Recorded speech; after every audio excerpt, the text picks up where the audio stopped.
Hello, welcome to Blakecast TV. Today we're covering the promotion week match between Stark and Dayne. I'm joined by Deacon. How's it going, man? Yeah, all good, man. Very excited for the match. The match of the Game of Thrones. Yeah, it is, but it actually is. So Ned Stark versus Arthur Dayne. So historically, Ned Stark won, right? Yeah, hang on. That wasn't like Dayne kicking their heads in. Well, it was like the one-on-one battle, but Ned Stark cheated. He had the other guy. I forget his name. He came in, stabbed him in the back of the head. Well, maybe something like that'll happen here. Who knows?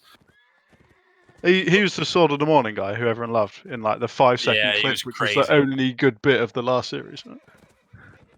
Dual wielding, a feature we wish to see in Bannerlord. Yeah, good luck with that. Like, that probably was in the game 5 years ago.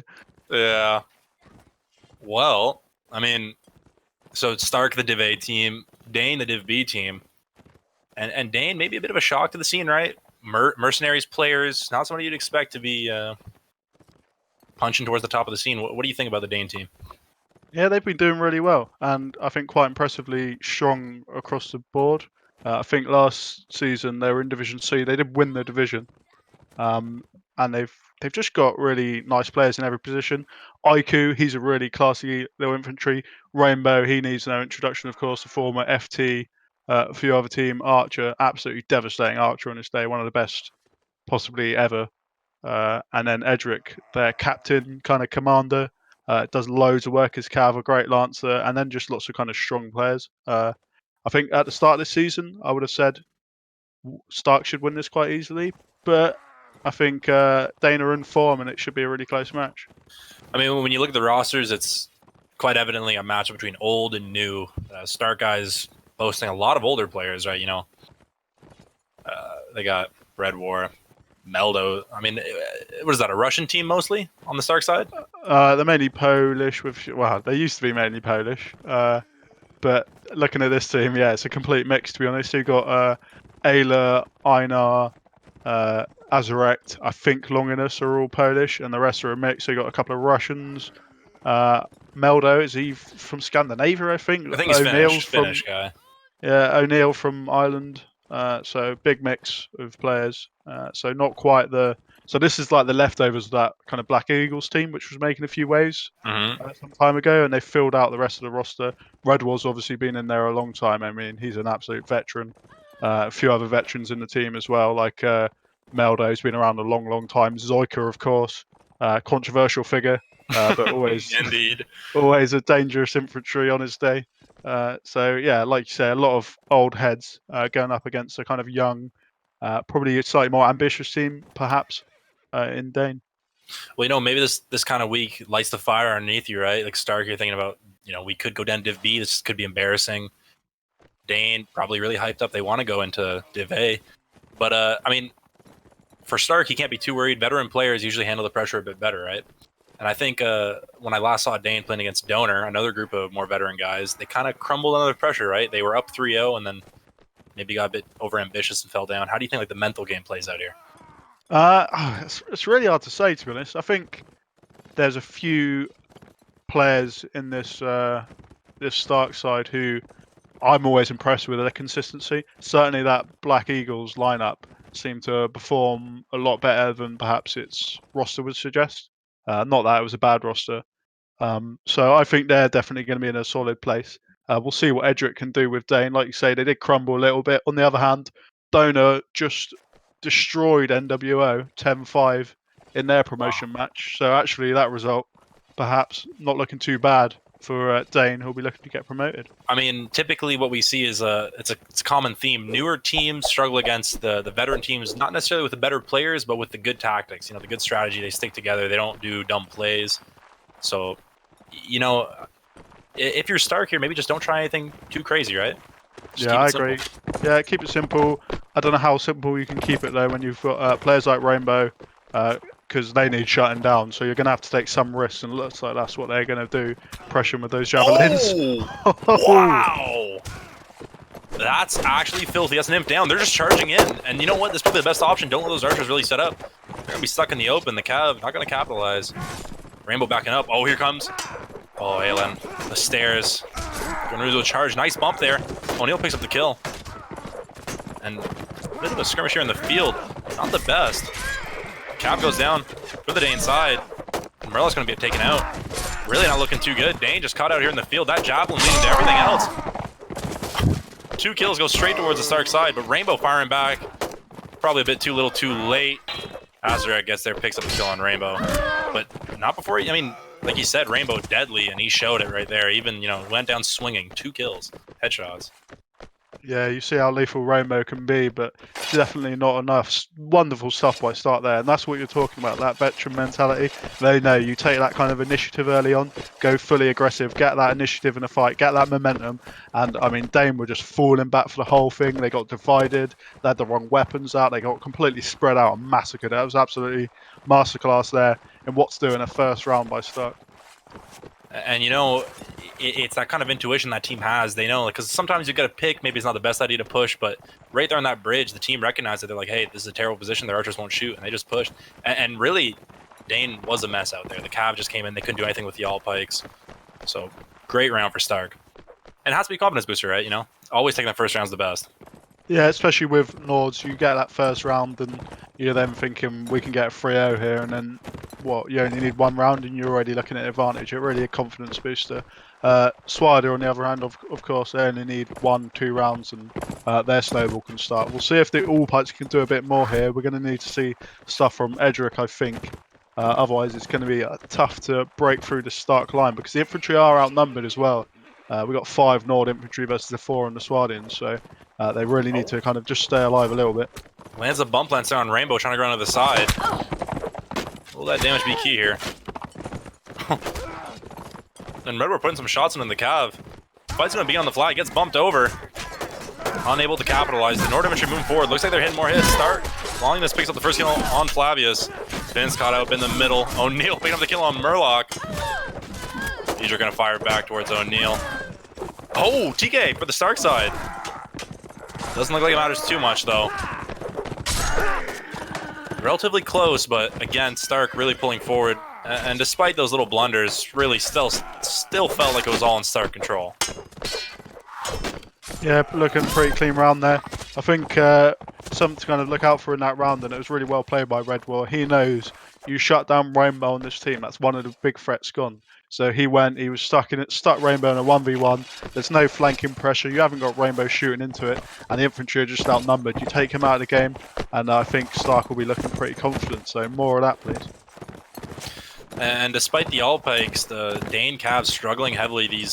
I mean, the Stark Cav really just outplaying them. If you're watching that, the Stark Cav's always where they are, always hitting them when they mess up. You know, if they hit a shield, if they get stopped, it's game over for them. So, I mean, no matter what, if you're Swadia, those all pikes are the great equalizer, right? They just one-shot everything. Yeah, and I mean, you saw the damage they can do. I think O'Neal went down very quickly. He did manage to pick up a kill with his two-handed axe. I think we're seeing a couple of two-handed axes, actually. We got one on O'Neal, one on Zoika, which I like to see. I don't know if it's a good idea, but I like to see it anyway. It does make you super vulnerable to those all pikes. And like you said, I'll be needing to do a hell of a lot of work here because there's a lot of armor now on this Stark side. And they're approaching the flag, and there's a big advantage on this flag. Not able to capitalize. They land a bump lance on him, but it looks like he'll be fine. The rest of the infantry catches up to him, and it looks like that horse is caught. Move over, let him out. Makes it out. Bit of a standoff here. I mean, pushing off the flag, is this the right idea here? I think so. I know. Look, they pushed out the crossbows. Oh, no. Yeah, lovely. Yeah, they've completely pushed out the crossbows. Elwyn is in the middle of nowhere. Rainbow's already dead. Lovely move there.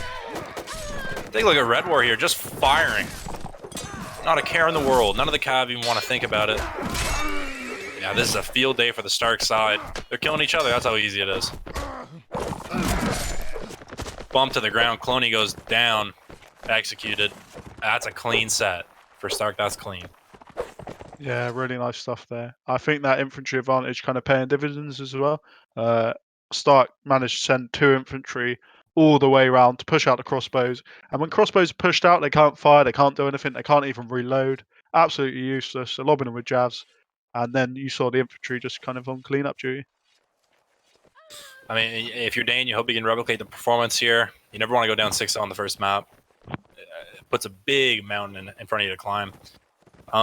From what I know about Dayne, their infantry is actually quite skilled. Maybe you drop a cav, bring another infantry, and just hope you can, like, brawl it out. But I mean, what do you think? What do you think Dayne should try here? I think they'll do a lot better with Nords, to be honest. I don't think Stark will take the extra infantry, so that'll be equal. Like you say, they've got the skilled enough infantry to kind of get away with an equal numbers. I don't think they should be getting bopped or anything in these 1v1s or 3v3s. So I think just play straight up, see if you can win the first 1 or 2 rounds, and if you don't do that, then start panicking, then throw out the cheese kind of 6 infantry 2 cav kind of strats maybe. But no need to panic just yet. I think what they'll be doing is putting it down to faction advantage probably. I mean, we've all been in that team speak, right? A couple of you might not fully believe the words coming out of your mouth, but you're definitely blaming it on that faction imbalance. So I think, yeah, no need to panic just yet. I think the archers, I mean, the crossbows weren't doing a lot, were they? They had 2 of them. Yeah, crossbows. I mean, especially against those jabs, it is hard to fire. And in those early engagements, Nords are they're kings, right? Cav got jabs, Imp got jabs, archers just shoot. It's really hard to stand, face to face with them. I think number one thing for Dayne, defend your archer, let him shoot. I mean, we saw him when he had tiny breathing room, landed 2 headshots, give him a bit more space, and maybe he'll do some he'll work the magic. But clearly some bit of a comeback here for Dayne, but we'll see what actually happens. I'm worried. I saw the Stark cap playing very well on the north side, so now with all pikes, does it get worse? Does it get better? We'll have to see. I mean, it should get better in theory. On the other hand, I'm imagining there's going to be a little bit more pressure here from the archers, which should apply a little bit of pressure in turn for the Stark cavalry. I think we'll see a bit better performance here from Dayne. I'm definitely expecting it. On the other hand, there is a chance they just get dominated, but I really don't think that'll be the case. I I think a problem a lot of teams have is they're not willing to kind of carry through like a great strategy that was working onto another faction.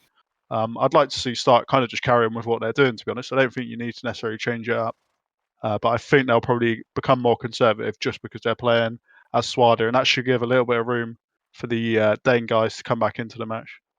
Yeah, like for the most part, if you're the better team, if you're winning, don't change it. Keep it simple. Win, because usually you pull out the gimmicks when you're a bit behind. Maybe you're not as skilled as them. They're beating you. You pull out a gimmick to try and trick them. But yeah, I 100% agree with that. Stars should just keep it simple and just try and run them over again like they did last time.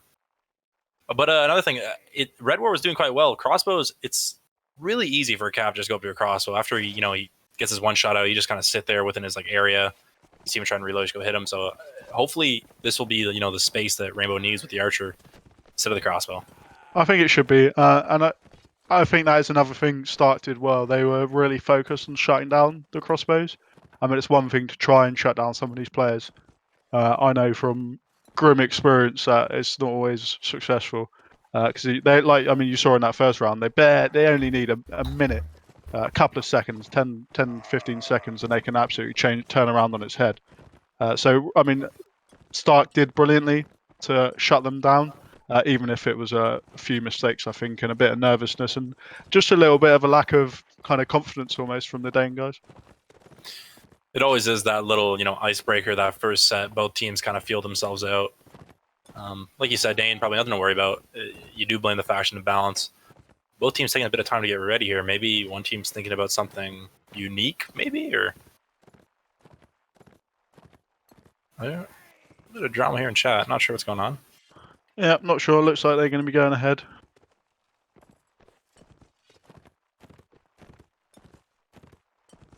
Will they be playing a man down? What is this?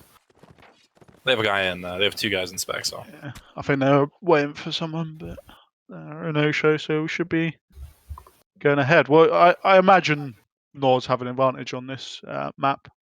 I say imagine. I think so too. Because there's a chance the cavalry just takes over, right? Yeah, I mean, for the most part, Swati on the closed map, and obviously the open map, the Cav is king. Those all pikes destructive. I mean, even the crossbows, like we saw, like Rainbow. I mean, the good thing about the crossbows is you just kill everything, right? Headshots no matter what. Unlike the Nord archers, pretty shitty bows, honestly. So yeah, we'll see what they can muster. They only have 1 archer. Yeah. Oh okay. wait. Yeah, only 1. Yeah, I like this. I think this is probably a good move. Just stick Rainbow in. I can't remember who was in Archer last time as the second, but he wasn't doing too much work anyway. I think this makes sense. Play to the faction advantage, push them with all these infantry. Like you say, they got skilled infantry, and looks like that's exactly what they're going to do. Yeah, they're just gonna go straight forward, but they gotta sniff out these archers, this crossbowman right over here. Red Ward just firing from the back. No pressure yet. He may hit a shot. Infantry engage is gonna begin. Both teams. Cav comes in. Azrek just runs everyone over. Oh, comes on the couch. Oh, Red Ward, dirty shot. Ayla takes out Rainbow. It's already your archer down, but Dayne firing back. 2 kills their way, but Ayla picks up the kill on Adric. Ayla again popping off here. 3 kills. Still relatively close. 2 down for Dayne though. He make an effort. Einar picks up the kill on Aku. Not looking too good. Cloney gets the kill. But, oh, Red War actually TK. Could be close. 2 versus 4. This is doable. Ayla remounting, coming back in. Nice bump. Cloney goes down. Only Troyster left. Not much he can do. Gets cut down by Red War, and ouch. That hurts if you're Dayne.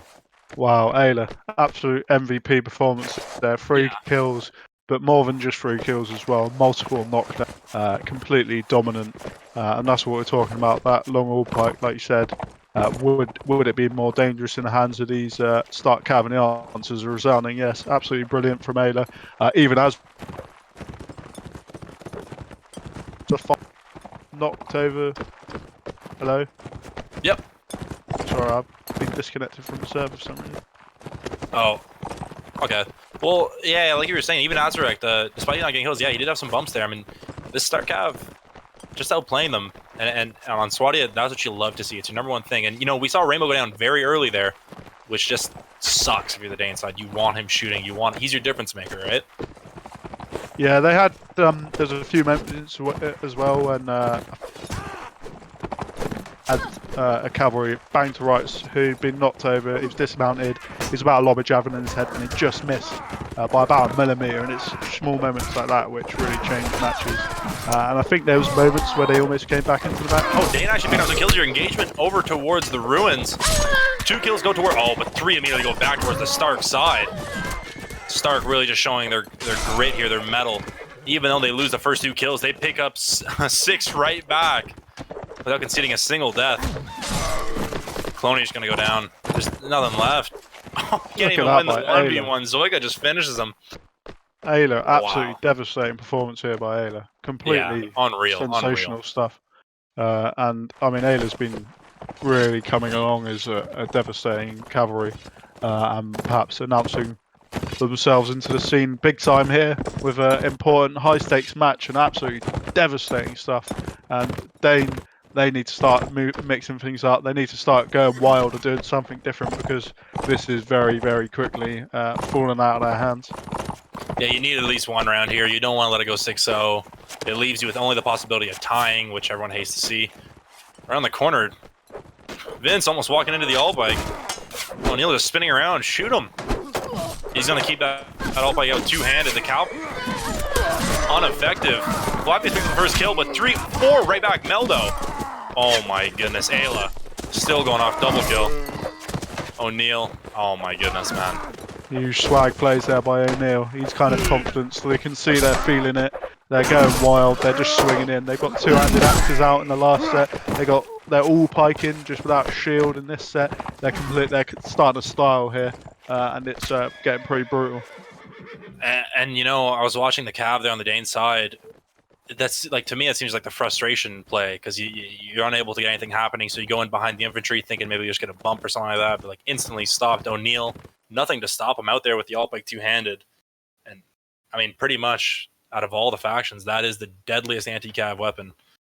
So I mean, if he's making that work, it's so hard. I mean, it's a dream scenario sometimes when you've got that 2-handed all pike out. You do ridiculous damage to infantry, ridiculous damage to horses, but you're so vulnerable when you do it. And Dayne just totally unable to punish it at the moment. Then they look completely bereft of ideas, short of confidence. They look in a lot of trouble. I mean, interesting enough, like you said, Stark didn't change a thing. They kept playing the exact same way they did on Nords, and it, you know, panned out perfectly for them. Usually against the newer teams, getting pushed is harder, you know? Harder to set up yourself defensively because you're not exactly where you want to be. There's a bit more panic. I know, like, from personal experience, when our team was, you know, coming along in the scene, we just pushed everything. That was the only thing we could do. So I'm definitely feeling for Dayne here. They're getting maybe not so outplayed, but more so outclassed. Just the movements that Stark has, just a step ahead. Yeah, it's really hard to know what to do sometimes when you defend. I definitely think this idea of being defensive or defending a position in Warband it's a bit of a minefield, to be honest. It's a trap almost. Like you could be somewhere that looks defensible because you have your archer on a nice little hill, but it's actually not. I mean, 99% of the time when the enemy team are there, they're in just as good a position as you. It's very rare that people are having to attack into fortresses or anything like that. And even when they do, like you only get a maximum one or two shots off, and you're completely surrendering all initiative when you defend these points. So I think it's definitely a trap newer teams fall into, and you see it time and time again, and not just newer teams, to be honest. Definitely Stark showing their experience here, showing some real chutzpah, I think the word is you guys use, right? Sure. Have I made that? I know exactly what you're talking about. This may be, I mean, this map compared to Mountain Fortress, I think it's a big change of pace. Personally, I've always hated this map a lot as a Cav player. The big tower. You also have the smaller fort there on the other flag. This is this is a big time archer map, and it is more defensible. Most of the times, this map comes down to who gets to the right spot first, right?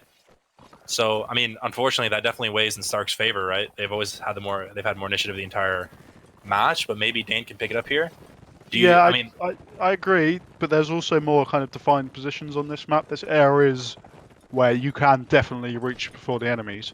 I just think once again a few of them aren't that great anyway. Like the hill, the kind of hill fortress, that's got the counterpoint of the hill opposite it anyway, and it's more of a fight over the boat and then to see which archer kind of stays alive long enough to kill whoever's on the flag. I think that fortress near the other flag is one of the few places which is quite defensible on most maps, and it is an absolutely overwhelming position. So I think that could be quite important, but I also think that plays into the hands of Stark, right? They just need one flag spawn in that place, 2 archers up there, and I think they should be able to get the 1 round they need. If you're Dayne, you have to be big on those cav jabs. They have a lot of impact on this kind of map, where you can slow down the enemy from coming to a position.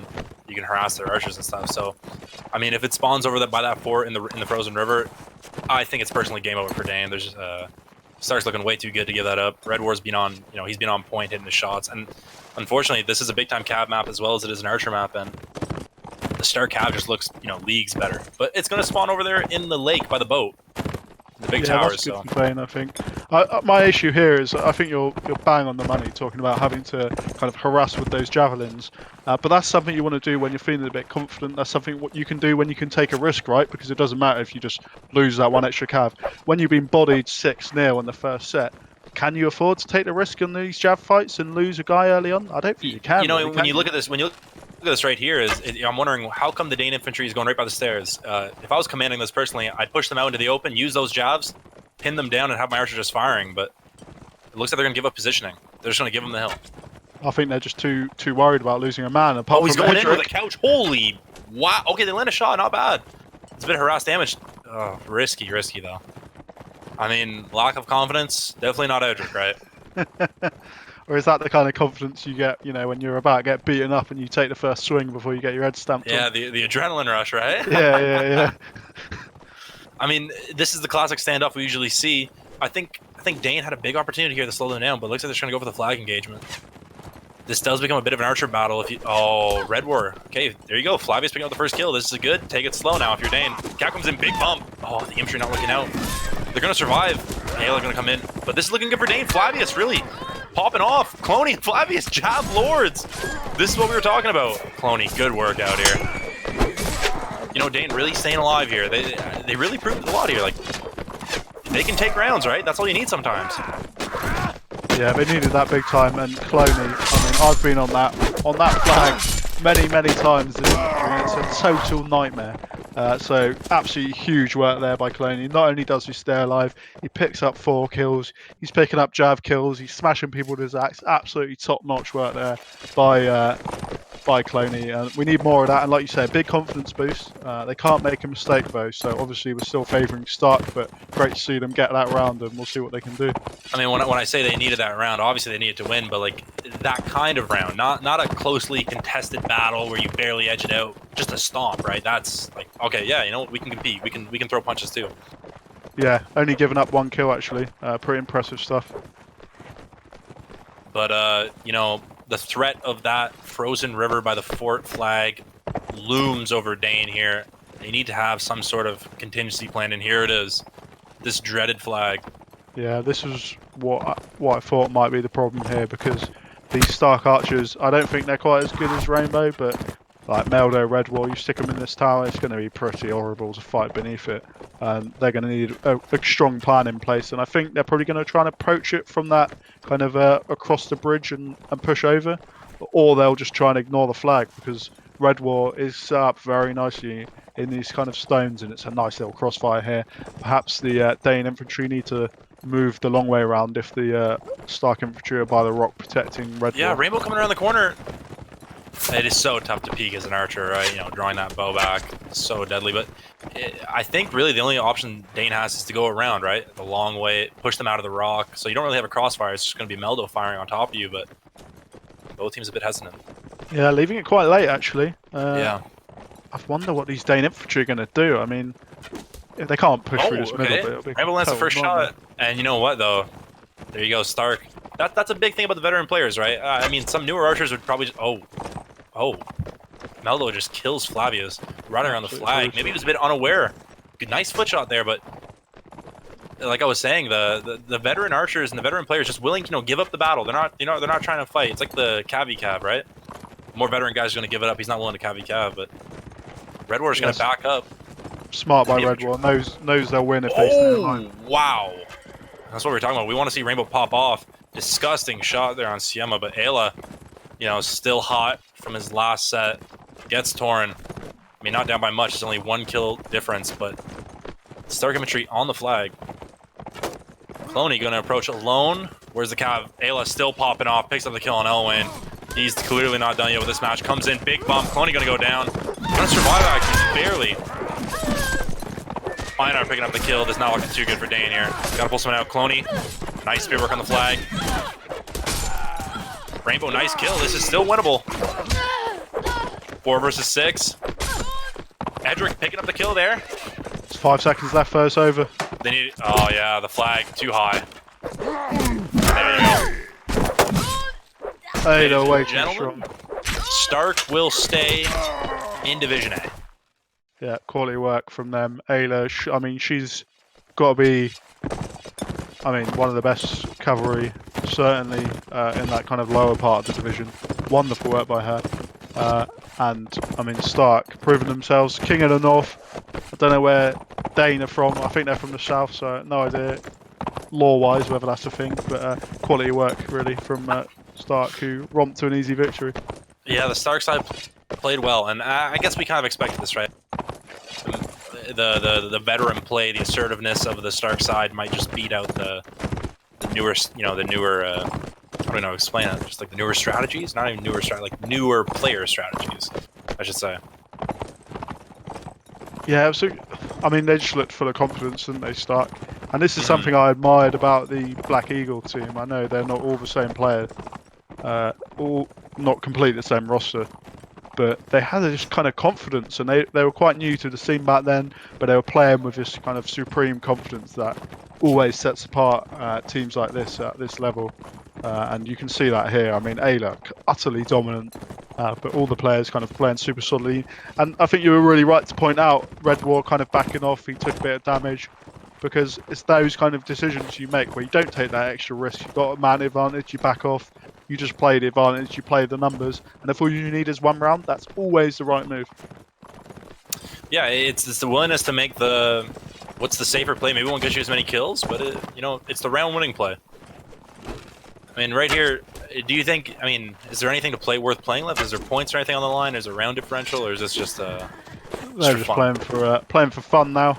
Yeah, so maybe we'll see a tone shift. I think Stark have nothing to play for, right? Their game could drop off a little bit. I think Dayne still have a lot to play for, though, right? I think they don't want to get massacred. They don't want to get their heads completely kicked in. They need to pick up rounds. They need to make it close. Otherwise, they're going to be wondering, what's the point? Like, we're not even close to the bottom team of Division A, or the second bottom team of Division A. So they'll be looking to pick up rounds anyway, even if start don't quite feel like it matters so much. Make it look close. Unfortunately, Rainbow goes down early, going for a little cheeky peek there, but just talking a bit more on the mental side of things, this does definitely suck for Dayne, right? You saw your other Division B team go up, right? Donor beating NWO. Yeah, not just beating as well, like hammering. Like, it was a bit of a stomp, really. You know, on the other side, though, for Dayne, you have to look at the bright side. Maybe they just win Div B now, right? Probably their biggest competitor in Donor's out. Maybe a worse team in NWO's in. This could be their chance.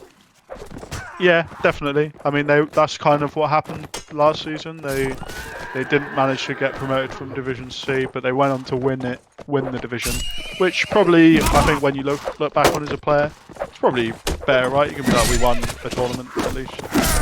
Yeah, like instead of going to Div A getting maybe crushed again, you just win amongst the lesser guys, and there's nothing wrong with that, really. No.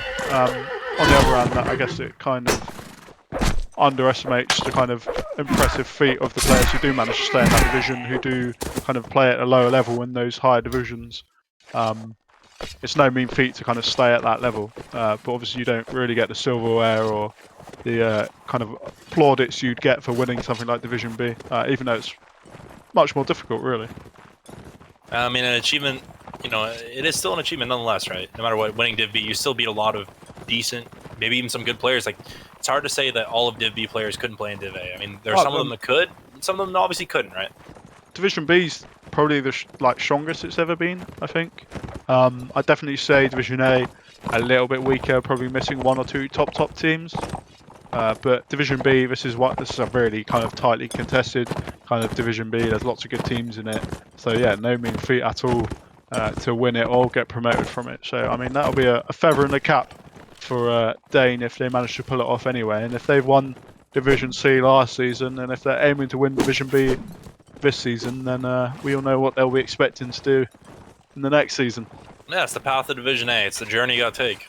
I mean, this is the most fun, right? I think Division B, personally, like you were saying, the matches are a bit more competitive. Kind of in Division A, the story is one or two teams really at the top, and then the rest of the Division A teams, while they're better than Div B, they kind of just stomp by those two teams.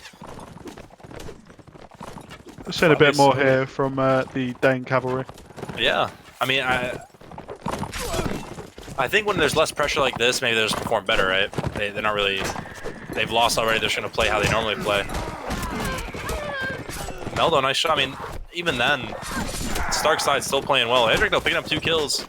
Yeah, finally coming alive. Killing his rhythm, yeah. It's a bit of a shame. I mean, he's been such an influential player for so long.